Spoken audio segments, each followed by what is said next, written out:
Warning! Hello everybody, my name is Nick Starwind and welcome to Nick's Random Reviews, where this is basically a continuation of a video series I tried to do last year called Mations Horrors.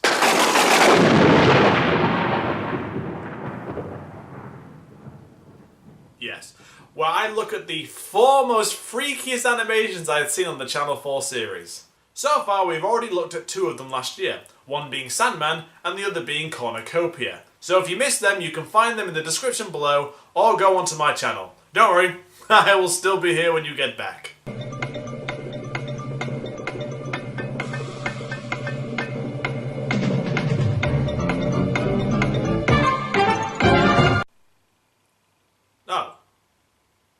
Oh, you don't care? Oh. I see. Well, in that case, let's continue with Toxic by Andrew McEwan.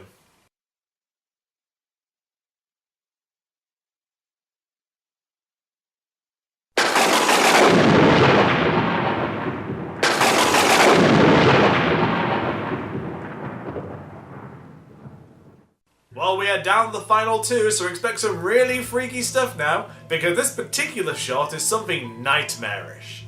Released in 1990, Toxic is a really weird mixture of ideas. Whether they are displays of subtle metaphors for something bigger, I couldn't really tell actually, because the imagery is so obscure and freaky. I think the amount of times I said "what the f*** during this would equate to me being a brand new Pokemon. Now, there isn't a lot of information to go on about this film, but its creator, Andrew McEwan, has quite a resume in the film and TV business. Not in animation like Paul Cavella, but as assistant director on films such as Shaun the Dead, Tomb Raider, Speed Racer, and Tinker Tailor Soldier Spy, to name a few, despite the fact that he did animations for MTV and actually won a BAFTA for this film.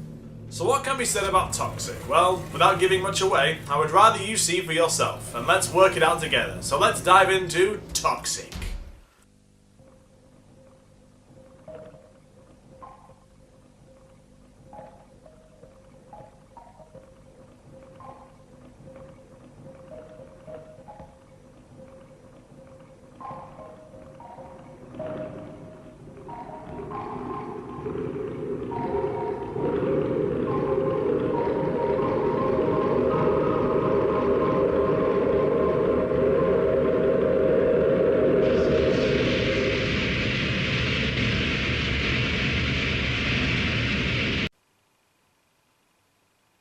Right. Okay. I see.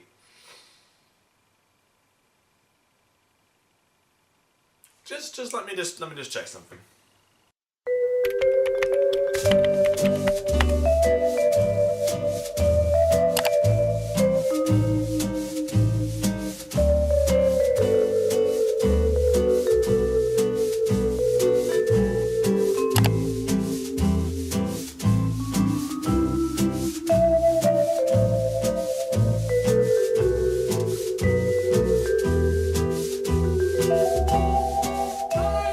That makes sense, yeah. So much sense. You were all off your heads at the dawn of the 90s.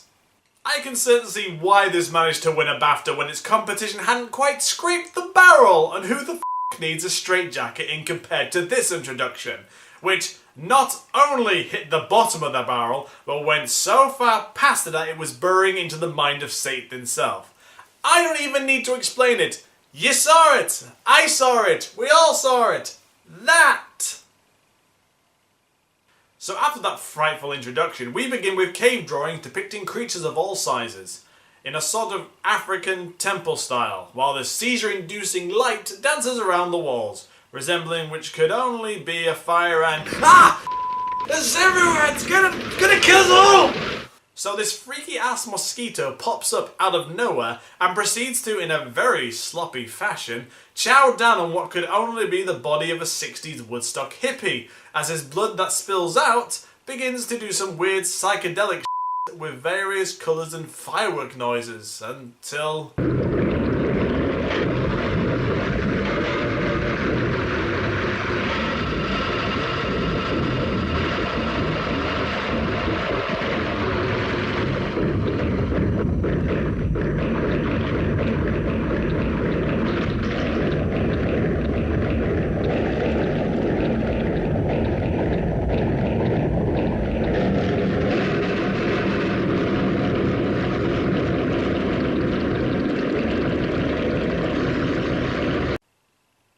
So, mosquito plus hippie skin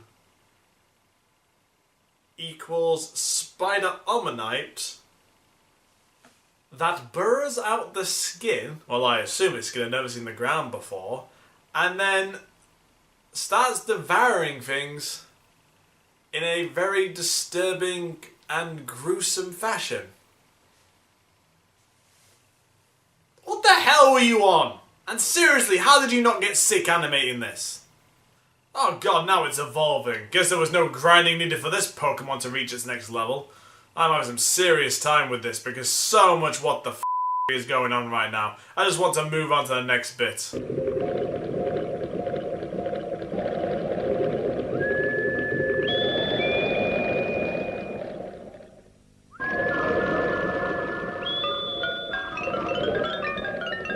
Do you people ever stop being weird?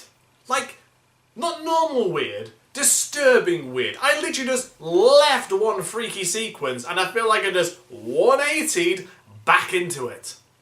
So what I'm guessing is that these demonic versions of Wonder Pets have summoned because of this thing and are planning an attack of some sort, either that or doing fan art for the final form or something before charging off into the countryside singing a merry little ditty of some sorts.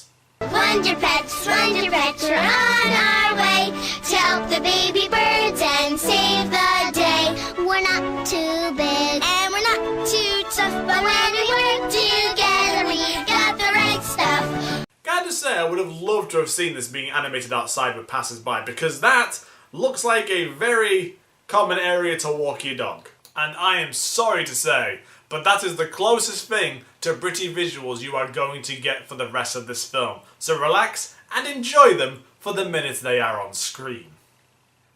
After that break from Disturbia, we are thrown right back in as the Resistance appear in a Frank Oz backdrop, where they save a bird who is entangled in a web and gives them directions to this monster.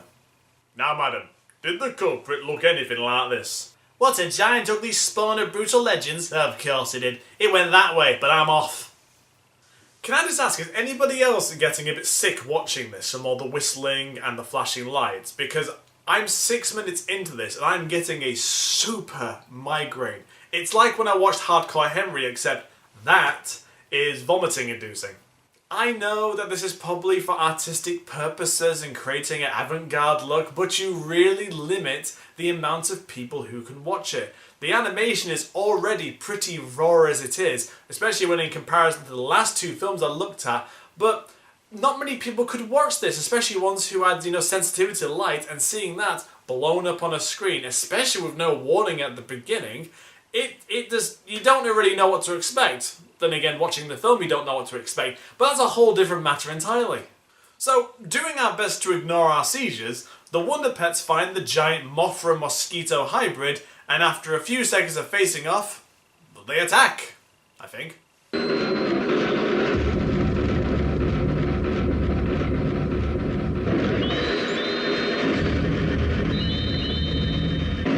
And yeah, I didn't really need to see these things any closer than I was comfortable with, especially with the overbite bat there, which looks like he's playing slapsies with a younger sibling over the bunk.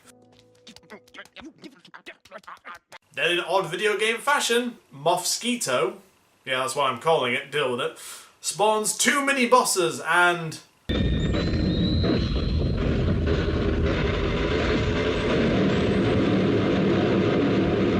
oh my god! That's... oh, it's gruesome! They just...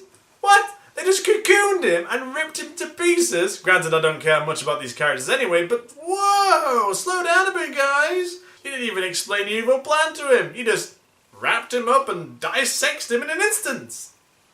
Now, I want you to watch this next bit. We're not going to interrupt it or anything like that. We're just going to play it through, and I want you to tell me what happened in this situation. Or I can do my best to tell you, or we can learn together in ignorance, because I have no idea how we get to the point in question from this point on. Have a look.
You get any of that?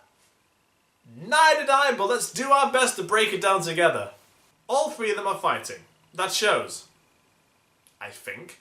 Then suddenly, only one is fighting. Then somehow, he gains the upper hand. How? Well, he must have been better at pointing that safety pin than the mini-bosses. Then he harnesses some giant light boomerang from Castle Grayskull or something, and just obliterates Moff Keto instantly. What is this, creepypasta version of Final Fantasy or something? What the is this?